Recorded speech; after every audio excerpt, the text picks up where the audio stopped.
Watching Fox 45 in Baltimore. Now live from TV Hill, this is Bmore Lifestyle. Hey, what's up, Baltimore? It's me, Ladyt, and this is Bmore Lifestyle, live from Studio B at Fox Baltimore. All right, so today, meteorologist Amy Aronson is here with us, along with our very own, my girl, Tara Reeves. Good morning, ladies. All right, it's an all-girl show. Good morning. Good morning. I'm excited. All right, let me tell you right now. Rolling Stone names Beyonce's Formation the best music video of all time. The Grammy-winning music video highlights significant moments in Black American history. It includes references to Hurricane Katrina, Creole culture, and police brutality. The video was released in 2016 off the Lemonade album. Oh my goodness. Now look, it was hot sauce in my bag swag every day after this video came out. She got the whole world in formation. I love this video. I'm so glad that it was named the best video. Talk to me, Tara. Do you be in your room just dancing a formation like in the morning to get hype? How do you feel?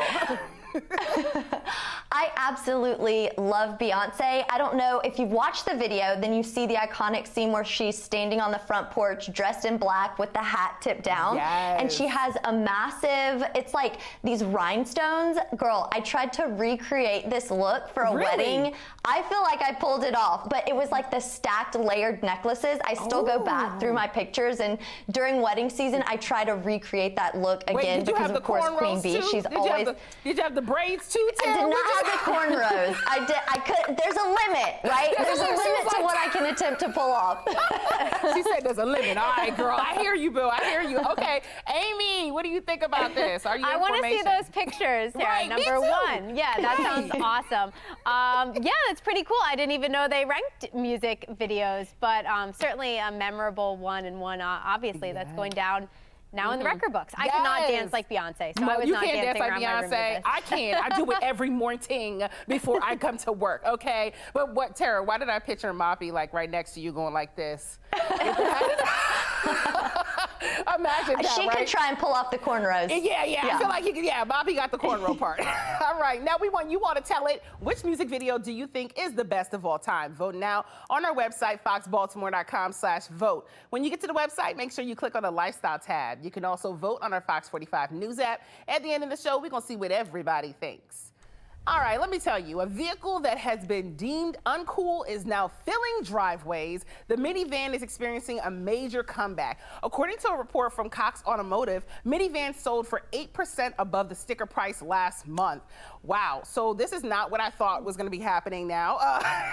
Minivans making a comeback. Now, you know what, my aunt used to have this van, right? And it was dented up so badly, we used to call it hop along, because every time you saw it coming, it was like, you could hear it. You hear the pop out the back of the car, you hear the exhaust pipe like chugga chugga chugga chugga. It was like a train coming in this van. So I never really thought, like, you know, a van was a luxury vehicle. I mean, Amy, what do you think? Yeah, same. I actually recently just bought a car, and I am not a car person, but I drove like maybe 6 cars, knocked it out in one day. A minivan was not on the list. I don't know. I guess I'm not at that point in my life that I need all that room. Right. But I guess they're practical. They've got cool features now. The doors that automatically open. They do. Of seating. They do. And sometimes they close, like if you just touch the handle. Like I love when it does that. But I just, Tara, if a guy comes up to you and starts talking to you in a minivan, if he's trying to get at you in a minivan, are you giving him any play?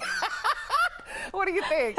Listen, my family has fallen victim to this trend years before. So they kind of like come and go. And like Amy said, we got sucked in with the automatic doors. So this was when myself and my brother were younger, and my dad decided one day, he woke up, he's like, we're getting a minivan. Like, it's that, we've hit that time in family life. Yes. It's time for the minivan. We're upgrading to the minivan, right? Oh, and he had it for 2 weeks, and he was like, I'm driving Mom's car. We're going to Mom's car. We're switching the trend. But it was too expensive of a purchase to just trade it in. So we kept it for like 6 months. I feel like they hype it up because it has all the space in it for all your beach things when you want to travel and stuff. But I can't get with it. Okay, all right. Up next, then, let me tell you, bring the smell of IKEA's Swedish meatballs to your home in the form of a candle. It's called what is it, a Hoover Draw?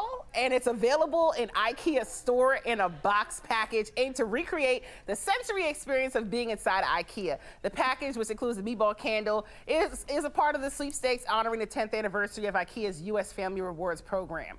So, a meatball scented candle. I mean, look, I love pasta, I love Italian men, and I love Italian food, but this is a little too much for me. I don't want to smell meatballs all up and through my house constantly. Like, what is this? Amy, now you're the chef on the show, girl. What do you think of a meatball scented candle? Yeah, I mean, I'm a baker, you know that. I like my house to smell like freshly baked cookies and sweets, not meatballs. Yeah, I'm with you, Tiff. I'd buy like a cookie candle, any of the sweet stuff. It's so weird. IKEA can keep that smell. I don't like that. I feel like, Tara, are you throwing this in the trash or what are you doing? So I have the limit with trying to recreate Beyonce's look. You have a limit on what you're willing to smell in your house in the form of a candle.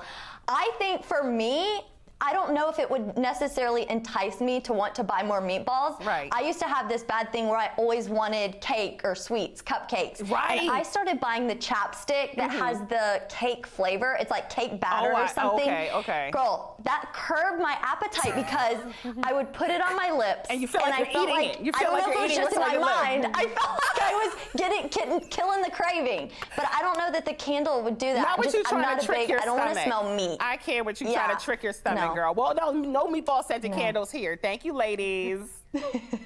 All right, the 2021 City Open is happening now in DC, and you can watch all the action on the Tennis Channel. Still ahead, what else you can check out while in the DC area? And serve up something sweet this weekend. Next, we're showing you how to make a caramel apple dip.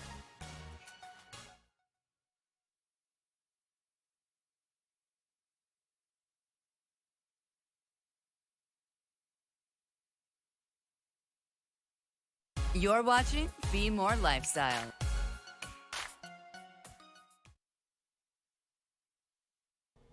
Hi everybody, I'm Amy Hatton, the cooking mom, with a super quick and easy delicious dip recipe. It's a caramel apple dip and you can whip it together in no time flat.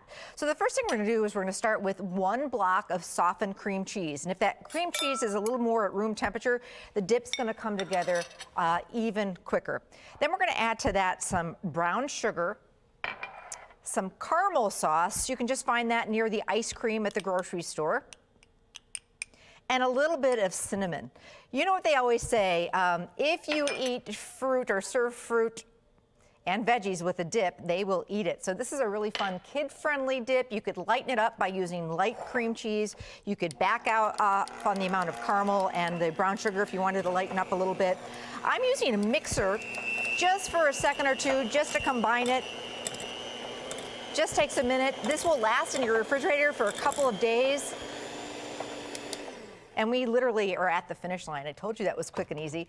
I love to serve this dip with apple slices, pretzels, and graham crackers. One of the tips and tricks I love to share with people is instead of dipping your fruit in lemon juice, which works, just doesn't taste quite as good, I like to dip my fruit and keep it from turning brown in a Sprite or 7-Up or a lemon lime soda. And it keeps the fruit from turning brown for hours. So. Nobody likes eating, fruit that isn't pretty. So I pile this up on a plate. Again, the apple slices with some graham crackers or pretzels or a little bit of both. And then I'm adding my dip and I'm gonna make it even more festive and delicious. So I'm gonna drizzle the top so that everybody knows it's a caramel apple dip with a little more caramel, little caramel sauce. And then one more thing. This is optional, but it makes it super fun. These are just some toffee bits for a little crunch. And there you go. Yummy. I want to just dive into that. I don't know about you. As I always say, cook up some memories, and we'll see you next time. Snacks should be added to your school list. Still ahead, the healthy ideas for lunches and snacks. And more schools are adding masks to this year's school list. Next, a doctor takes a look at the Delta risk and making sure your kids are masked.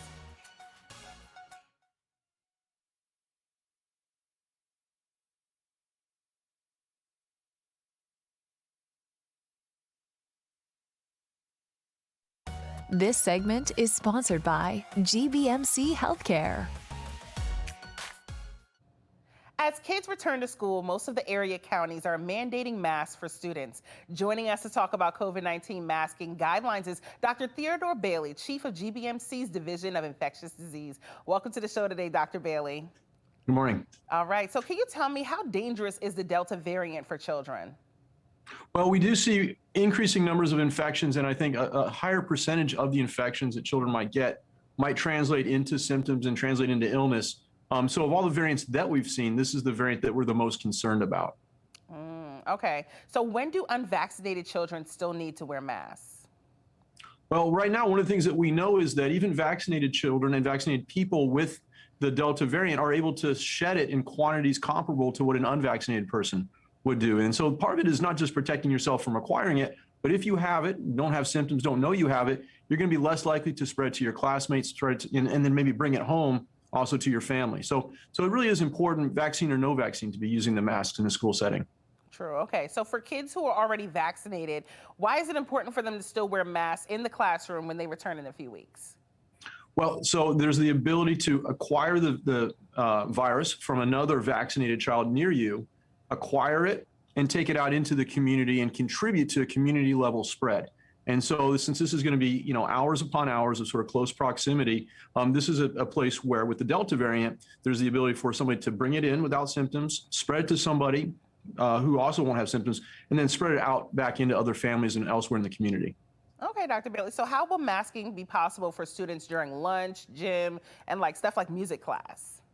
Well, so we have to think about masking a little bit like seatbelts. The more you wear a seatbelt, the larger the percentage of time that you spend in your car driving with a seatbelt, the more protected you are. It may not be possible to wear the mask 100% of the time. There are certain activities like lunch that you mentioned that don't lend themselves to it. But the more you can wear the mask, the less likely you're going to have the virus, and then therefore the less likely you're going to be able to spread it, say, during lunchtime.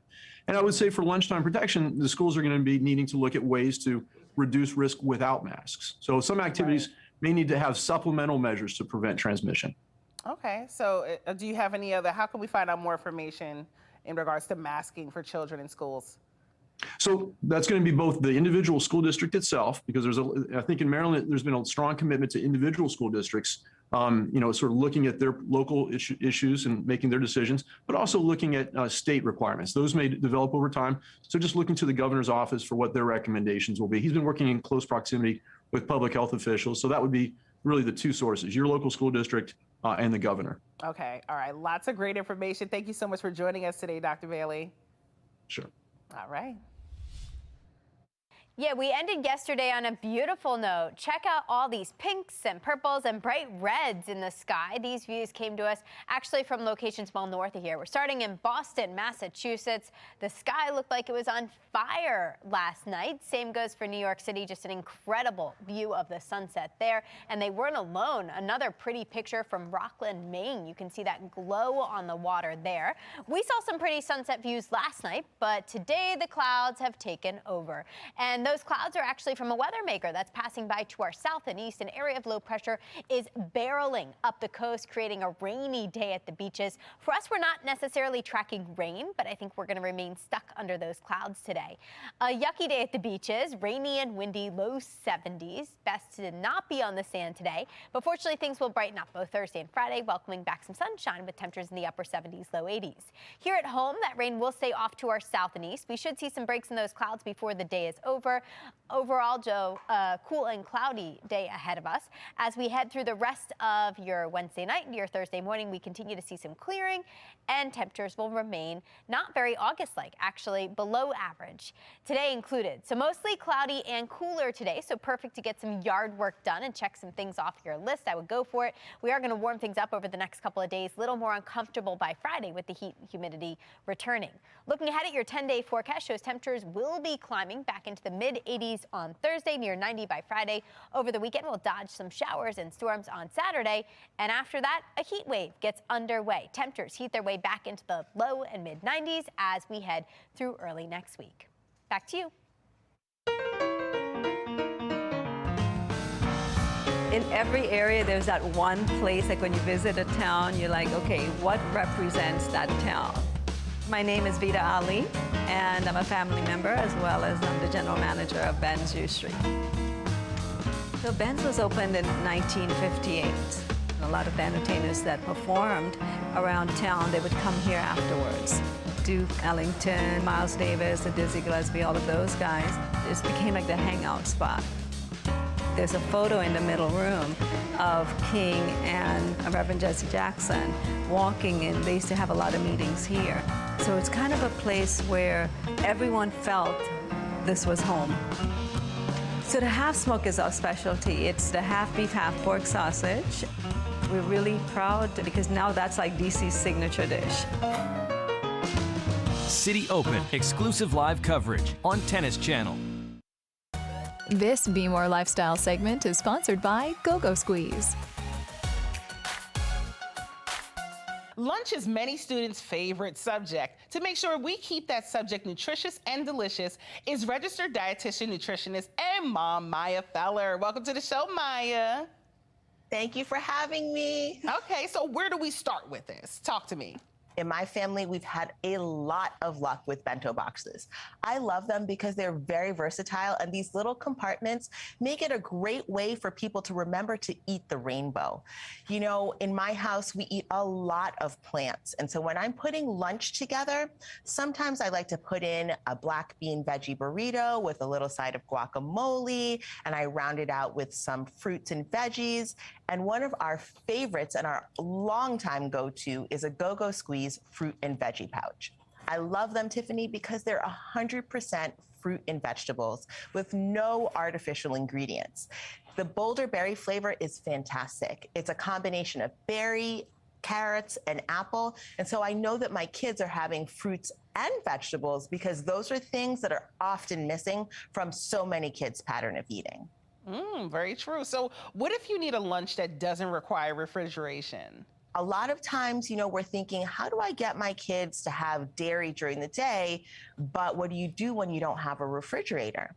This is where I like these yogurt pouches. They are real yogurt and fruit together, just that. 4 grams of protein per serving, and they need no refrigeration whatsoever. Oh, that's pretty cool. Okay, now, you know, after school is the most important time also. What about those after school snacks? One of my new favorites are these plant-based puddings from Go-Go Squeeze. I love puddings. I mean, kids love pudding. Everyone loves puddings. I love these specifically because they're 30% less sugar in comparison to traditional dairy puddings in a cup. And Tiffany, you know, I always talk about how do we reduce the added sugar in our patterns of eating. This is a fantastic way to do it. It's made with almond and plant-based protein, and it has 5 grams of protein per serving. Also, the flavors are fantastic. Let me tell you, there is a chocolate flavor and there's a cocoa hazelnut flavor. Really delicious. And if people are looking for more information, they can head on over to gogosqueeze.com for all of the information about these nutritious pouches. Excellent. Well, you've shown us a very colorful variety and none of it looks boring at all. So thank you so much for all the tips today. Thank you, Tiffany.